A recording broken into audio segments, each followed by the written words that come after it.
All right. Well, Jim, our next question was sent to CornyDriveThru@gmail.com from Nemo in Ocala, Florida.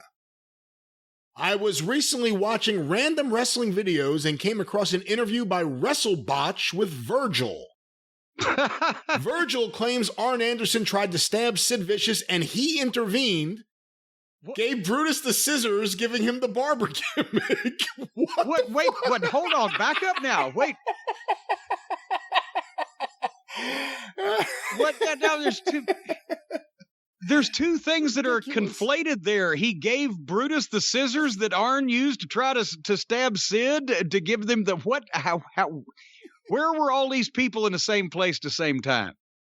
Obviously, none of this happened, but it is the most miraculous fantasy booking I've ever heard of. So Virgil, who was not there at the time this incident took place, intervened between the Arn Anderson and Sid Vicious fight with the stabbing with the scissors, and then took the scissors and gave them to Brutus Beefcake, which inaugurated his Barber gimmick. Which began 5 years earlier. So I don't know what to think. Boy, howdy. Any run-ins with Virgil? No, I've talked to him a number of times, and you know, I can't really tell whether he is really crazy or whether this is a gimmick of his. But that's a good thing in wrestling. Did anyone ever say anything to you in WWE about whatever they thought his potential was? Because they gave him the big push. They had him eventually turn on DiBiase, turn babyface. They gave him Roddy Piper, won the $1 million title, and then it fizzled pretty quickly, and I could guess on certain reasons, but what did they think his future was? Do you know? No, at the time that I was in the WWF at that point, nobody was willing to take credit for or espouse the theory that Virgil should have been used at a higher level.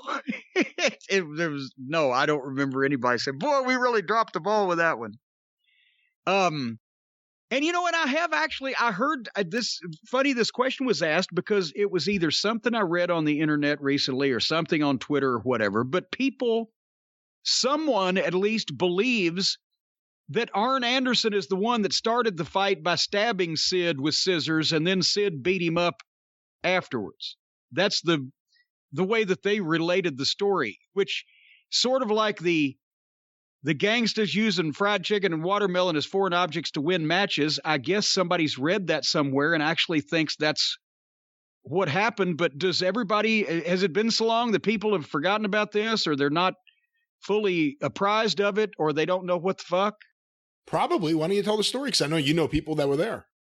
Well, I'm not going to go through the thing chapter and verse, but the whole deal was that Arn and Sid, they were in England at the hotel bar, all the WCW guys, and I guess Sid was probably being like Sid and pissing and moaning about how he ought to be used better and he should be the champion and he can do this and do that. And Arn, probably several beers in, was being Arn, which is brutally honest, and told Sid what most everybody in the business thought of him at that time. And they started to get into it, and Doug Dillinger told them both to go to their room, right? So they do.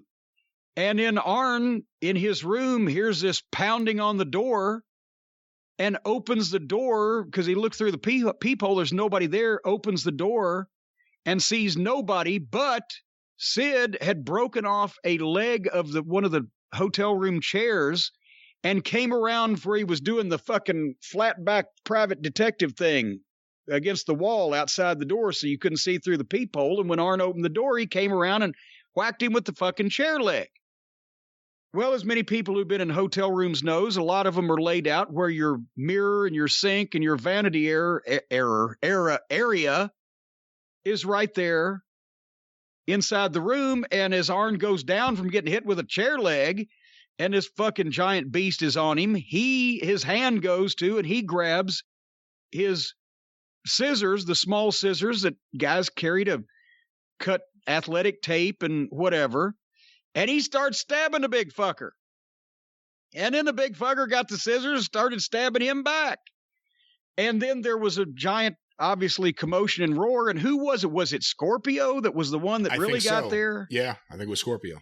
I think Too Cold Scorpio, and then some other people, and they both had to go to the hospital. But it was, I have to put the blame on the person who knocks on the other person's door and hides behind it with a chair leg, don't you? At least it wasn't a squeegee. Well, at least it wasn't a squeegee. But Mike Graham wasn't there to take it away, so that could have been deadly as well. And people now think, what the fuck? Sid Vicious got in an argument in Atlanta. 91. At the 91 at the Howard Johnson's that we all used to stay at. Delane was the manager there. She gave great rates. What? She did. The way you say it makes it sound so dirty. Well, that's only in your mind, pal, and fortunately, I can't hear most of the things you're saying anyway. But anyway, Sid and Brian Pillman got in an argument, and fucking Sid was, basically run out of the bar verbally and goes outside and gets mad and stews about it and comes back in carrying a squeegee like you get at a gas station and squeegee your fucking windshield off with. Not even one of those big trucker squeegees with a 6-foot pole, but just a squeegee. Like he's going to fight Brian Pillman with a squeegee, and Pillman would have killed him. But he didn't get the chance because Mike Graham, who was an agent, producer at WCW at the time, Mike was 5'7" at the time. He was probably about 200 pounds. Was thick when he worked because he was a power lifter. He took it away from Sid and kicked him out again.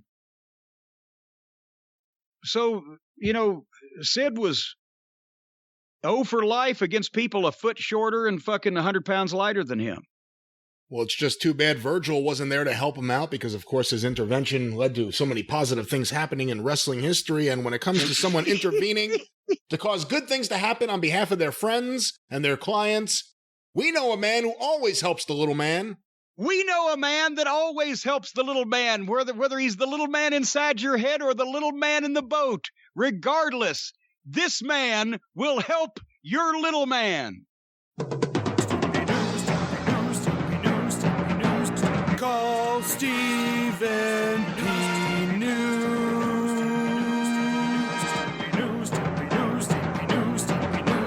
If you need to sue.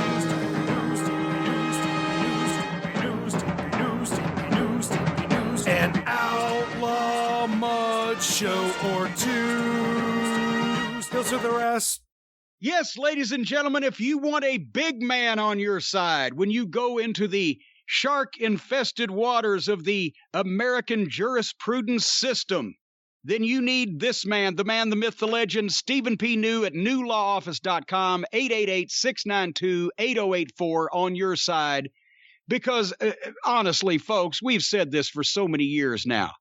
If you get in a legal situation where you need to protect your rights and you go in there against one of these big major corporations and you are not represented well and they got all the money and all the power and all the things stacked in their favor, you are going to be screwed, blued, and tattooed, dicked by the dangle dong of destiny unless you are accompanied by Stephen P. New and his cohorts at the New Law Office. Did I mention newlawoffice.com? Whether it is they've poisoned your air or water, or they've run over you on the highway, or they have cheated you and fed you poisonous medicine, or they have given you defective merchandise, or whatever these no good, sorry, repugnant sacks of snake feces have done to you and you need to sue, the only one that's going to get even is Stephen P. New. The only one that's going to get you paid is Stephen P. New. The only ones that are going to be running, fleeing in the streets like their hair is on fire, everybody else except Stephen P. New and his clients. Have I stated that correctly, Brian? I believe you have correctly. And also, he does a fine podcast. I can't remember if we plugged it at the top of the program, so we'll do it again. houseofkayfabe.com. You'll get to hear me taking the various piss out of his co-host, Brian Resner, as well as getting a chance to talk one-on-one with the consigliere of the cult of Cornette himself, Stephen P. New. That's on this week's House of Kayfabe podcast. And if you need legal representation, and a good old-fashioned wrestling fan in your corner at the same time, Stephen P. New is the man for you.